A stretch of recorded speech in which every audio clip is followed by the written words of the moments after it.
वंदे मातरम। आप सभी का नेटवर्क 10 में स्वागत है। मैं हूं संजय गिरी।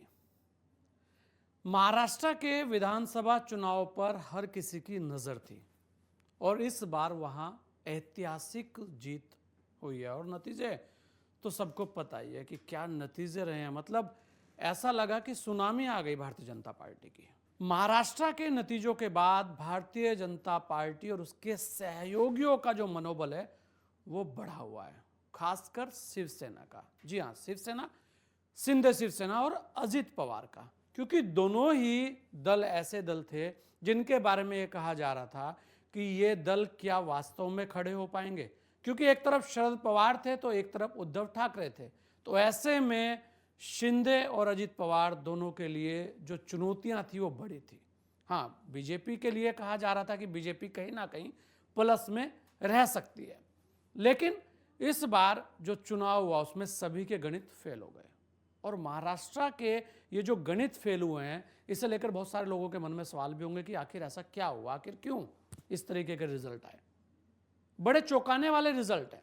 किसी को नहीं लगता था कि इतना जो बहुमत है, मतलब बहुमत क्या कहेंगे, इसे तो कहेंगे कि एक तरफा बहुमत मिला भारतीय जनता पार्टी गठबंधन को। जी हाँ, महाराष्ट्र में गठबंधन की राजनीति इस बार हो रही थी।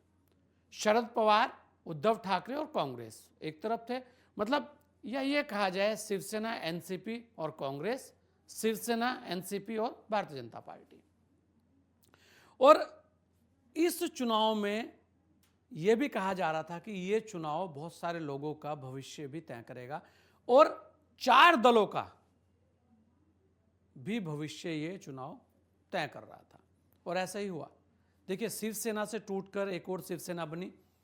एकनाथ शिंदे जिसके अध्यक्ष बने और एकनाथ शिंदे को ही धनुष बाण का निशान भी मिला। ऐसे में एकनाथ शिंदे के सामने बड़ी चुनौती थी, क्योंकि उद्धव ठाकरे की शिवसेना भी चुनाव में थी और कहीं ना कहीं ऐसा लग रहा था लोगों को कि उद्धव ठाकरे के लिए लोगों के मन में एक जगह बन सकती है कि उद्धव ठाकरे से शिवसेना चली गई। लेकिन कहा जाता है कि जो मेहनत करता है फल भी उसे ही मिलता है। तो शायद यहां पर भी कुछ ऐसा ही हुआ कि एकनाथ शिंदे की शिवसेना ने कुछ अच्छी खासी मेहनत जमीनी स्तर पर की और एकनाथ शिंदे अपने वजूद को बचाकर ले गए और खासकर शिवसेना को भी अपने पास उन्होंने एक तरीके से अपने हिस्से में कर लिया और उस पर एक तरीके से पूर्ण रूप से कब्जा भी कर लिया। कुछ ऐसी स्थिति एनसीपी के साथ भी थी कि जब अजित पवार गए तो लोग कह रहे थे कि अजित पवार अभी अनाड़ी हैं, क्योंकि शरद पवार के सामने अच्छे अच्छों की राजनीति नहीं चल पाई। तो ऐसे में अजित पवार के सामने भी खुद को साबित करना एक बड़ी चुनौती थी और वहां पर भी ऐसा ही हुआ। अजित पवार ने खुद को साबित भी किया और एनसीपी को पूरी तरीके से अपने कब्जे में ले लिया। मतलब 2 दलों का जो भविष्य है, जिसे कहा जा रहा था कि ये दोनों दल वापस शिवसेना में मर्ज हो जाएगी, एनसीपी एनसीपी में चली जाएगी, लेकिन यहां कुछ उल्टे नजारे देखने को मिले। आज दोनों दल खड़े हुए हैं और अब संकट जो है वो उद्धव ठाकरे की शिवसेना और शरद पवार की एनसीपी के ऊपर है। कांग्रेस को लेकर पहले से ही कहा जा रहा था कि कांग्रेस को लेकर लोगों में यह था कि कांग्रेस के अंदर जो आपसी युद्ध है वो लगातार वहां भी जारी था। जो नज़ारे हरियाणा में थे वैसे ही कुछ नज़ारे महाराष्ट्र में भी थे। वहां पर भी एक द्वंद्व चल रहा था, एक अखाड़ा, खुद का अखाड़ा, अपना अखाड़ा था जिसमें अपने ही लोगों को चित करने में लगे रहे। ये नज़ारे वहां पर लगातार चलते रहे। भारतीय जनता पार्टी अपनी जो रणनीति के तहत उतरती है, जिस तरीके से भारतीय जनता पार्टी ने हर चुनाव को लड़ाया, वैसे ही महाराष्ट्र में भी उन्होंने अपनी रणनीति बनाई और वो रणनीति सही साबित हुई। खासकर अमित शाह की जो चाणक्य वाली भूमिका है वो वहां पर भी नजर आई। लेकिन इस बार के चुनाव में जो सबसे बड़ा नारा चला, जिसे लेकर विवाद भी हुए, जिसे लेकर बहस भी हुई, जी हां, सबसे बड़ा नारा बटेंगे तो कटेंगे। योगी का यह मंत्र पूरे महाराष्ट्र में छा गया। इसी मंत्र के सहारे भारतीय जनता पार्टी इस किले को भी फतेह कर लेगी और हुआ भी यही। कुछ नजारा ऐसा ही देखने में मिला जब जगह जगह बटेंगे तो कटेंगे के पोस्टर लग गए और विपक्ष चारों खाने चित। और भी बहुत सारे छोटे छोटे दल लड़ रहे थे, लेकिन सबकी स्थिति 0। हां, राज ठाकरे ने उपस्थिति जरूर दर्ज कराई। राज ठाकरे अपनी स्थिति, अपने अस्तित्व को बचाने में कामयाब हुए और बहुत सारे दल तो वहां पर पूरी तरीके से ही सिमट गए, मतलब कि लोगों ने नकार दिया। चुनाव जो था वो दो गठबंधन के बीच में था। जनता ने जिस गठबंधन के ऊपर विश्वास जताया वो भी आपके सामने है। बीजेपी ने 148 सीटों पर चुनाव लड़ा था और आप देखिए 132 सीटों पर जीत हासिल की है। अगर स्ट्राइक रेट की बात करें तो लगभग 90%। इतना स्ट्राइक रेट शायद ही किसी पार्टी ने अब तक पाया हो। और सिंधे सेना के भी मजे रहे। जी हां, शिवसेना सिंधे गुट, वे 81 सीटों पर लड़ी और 57 पर विजय पाई। मतलब कुछ ऐसी स्थितियां जब पूरी शिवसेना एक होकर लड़ती थी तब भी इतना आंकड़ा छूने में बड़ी मेहनत करनी पड़ती थी, लेकिन यहां पर अकेले एकनाथ शिंदे ने यह विजय पताका फहराई। और स्ट्राइक रेट की बात करें तो 70% के लगभग रहा। वहीं बात करते हैं अजित पवार के एनसीपी का स्ट्राइक रेट देखें तो सिंधे सेना से भी अधिक रहा। जी हां, 75% के करीब है। वे 55 सीटों पर चुनाव लड़े थे और जीती कितनी? 41 सीटें उन्होंने जीती है। उधर विपक्ष में कांग्रेस का स्ट्राइक रेट सबसे कम रहा, 16% है, जिसने 101 सीटों पर चुनाव लड़कर मात्र 16 सीटें जीती। उद्धव सेना ने 95 सीटें लड़कर 20 सीटें जीती और स्ट्राइक रेट 21% के लगभग रहा। शरद पवार के एनसीपी का स्ट्राइक रेट सबसे कम रहा, जी हां 12%। उसने 87 सीटों पर चुनाव लड़ा और हाथ लगी केवल 10 सीटें। मतलब कि शरद पवार जो राजनीति के सबसे बड़े खिलाड़ी महाराष्ट्र के माने जाते हैं, उनको उन्हीं के भतीजे ने चित्त कर दिया। मतलब शहमात के खेल में अजित पवार आगे निकल गए, मात देकर अपने चाचा को। यहां पर देखा जाए तो सबसे अधिक नुकसान जो है वो शरद पवार की पार्टी का हुआ है। एक तरीके से शरद पवार की पार्टी हाशिए पर आ गई। महाराष्ट्र की राजनीति में एक युग का पटाक्षेप लगता है कि यह हो गया। दूसरा निष्कर्ष यह भी है कि जनता की अदालत ने शिंदे सेना को असली शिवसेना और अजित पवार के एनसीपी को असली एनसीपी माना है। शिंदे और अजित पवार अपनी पार्टियों को तोड़ते समय जितने विधायक अपने साथ ले गए थे उससे कई अधिक विधायकों को उन्होंने जितवाया। मतलब कि दोनों ने अपना दबदबा भी कायम किया है और कहीं ना कहीं एक चेतावनी और एक चुनौती भी दूसरे दलों को दी है कि ऐसा नहीं है कि अजित पवार नए खिलाड़ी हैं। अजित पवार ने साबित किया है कि वो भी महाराष्ट्र के पवार हैं और शरद पवार की राजनीति को बखूबी समझते हैं। वहीं एकनाथ शिंदे, क्योंकि एकनाथ शिंदे के बारे में भी कहा जाता है कि वो भी शिवसेना की एक एक चीज को जानते हैं, तो ऐसे में शिवसेना को कैसे खड़ा करना है ये उन्होंने इस चुनाव में दिखा दिया। दो दलों पर संकट है और दो दल खड़े हो गए हैं।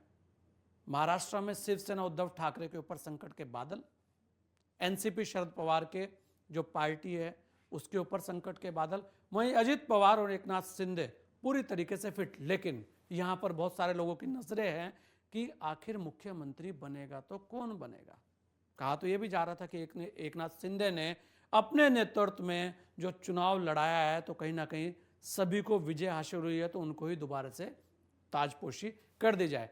लेकिन एकनाथ शिंदे का बयान आया है कि भारतीय जनता पार्टी से ही कोई ना कोई मुख्यमंत्री रहेगा और वो पूरी तरीके से गठबंधन के साथ हैं और गठबंधन में देश के प्रधानमंत्री जो भी दिशा निर्देश या जो भी चीजें तय करेंगे वो उसे मानेंगे। ऐसे अजित पवार ने भी कहा है। तो लग ऐसे ही रहा था कि एक फार्मूला तय हुआ है। वो फार्मूला है कि भारतीय जनता पार्टी का मुख्यमंत्री हो और शिवसेना एकनाथ शिंदे से एक उप मुख्यमंत्री और अजित पवार की जो एनसीपी है उससे एक उप मुख्यमंत्री, यानी कि दो उप मुख्यमंत्री और एक मुख्यमंत्री। यहां पर पेच है मुख्यमंत्री को लेकर, यहां पर पेच मुख्यमंत्री को लेकर लगातार फंस रहा है। और अगर आप देखें तो ऐसा पहली बार हुआ है कि भारतीय जनता पार्टी की इतने बहुमत से सीटें आने के बाद भी इतने दिन लग गए हों, तो आप समझ सकते हैं कि पेच का जो जड़ है वो बहुत गहरा है और उस जड़ को मिटाने के लिए बहुत मशक्कत करनी पड़ रही है। तो ये देखने वाली बात होगी कि क्या वास्तव में देवेंद्र फडणवीस महाराष्ट्र के मुख्यमंत्री बनते हैं या इस बार फिर कोई चौंकाने वाला नया चेहरा आता है। एक और बात, आरएसएस के रुख पर भी सबकी नजर है कि आखिर आरएसएस महाराष्ट्र में चाहता क्या है। खबर यह भी आ रही है, छन छन कर ये खबरें आ रही हैं, सूत्र ऐसा भी बता रहे हैं कि महाराष्ट्र के प्रकरण को लेकर आरएसएस ने अपनी नाराजगी भी जताई है। ऐसा कहा जा रहा है कि उन्होंने कहा है कि देरी किसी भी चीज के लिए ठीक नहीं है। लेकिन देखने वाली बात यह रहेगी कि आने वाले समय में महाराष्ट्र का मुखिया कौन होता है। और भारतीय जनता पार्टी ने जो इस बार 2 लोगों को पर्यवेक्षक बनाया है, दोनों बड़े महत्वपूर्ण हैं। विजय रूपानी जी गुजरात के मुख्यमंत्री रह चुके हैं और वर्तमान में वित्त मंत्री निर्मला सीतारमण, दोनों लोग जा रहे हैं और दोनों लोग तय करेंगे कि वहां पर विधायक दल का नेता कौन होगा, यानी कि मुख्यमंत्री की कुर्सी किसे मिलेगी। लेकिन हर किसी की नज़र महाराष्ट्र के ऊपर है। यहाँ एक बात और है कि महाराष्ट्र में जो देरी हो रही है ना, इसने बहुत सारे संशय, बहुत सारे सवाल भी पैदा किए हैं कि आखिर भारतीय जनता पार्टी के पास इतना बहुमत है, उसके बाद भी देरी क्यों। तो ये दर्शाता है कि इस बार महाराष्ट्र में जो भी करने का इरादा है कुछ नया करने का है और महाराष्ट्र की जनता को एक संदेश देने का भी है। यह अलग बात है कि देवेंद्र फडणवीस एक बड़ा चेहरा है और इस चुनाव में देवेंद्र फडणवीस को लेकर बहुत बार बातें भी हुई है और देवेंद्र फडणवीस ने ग्राउंड पर काम भी किया है। यहां पर विपक्ष की एक और बुरी हार हुई है। विपक्ष की एक बड़ी हार यह है कि विपक्ष के पास विपक्ष के नेता का पद भी नहीं रहेगा। जी हां, 16, 10, मतलब कि किसी भी एक दल के पास 29 विधायक नहीं है।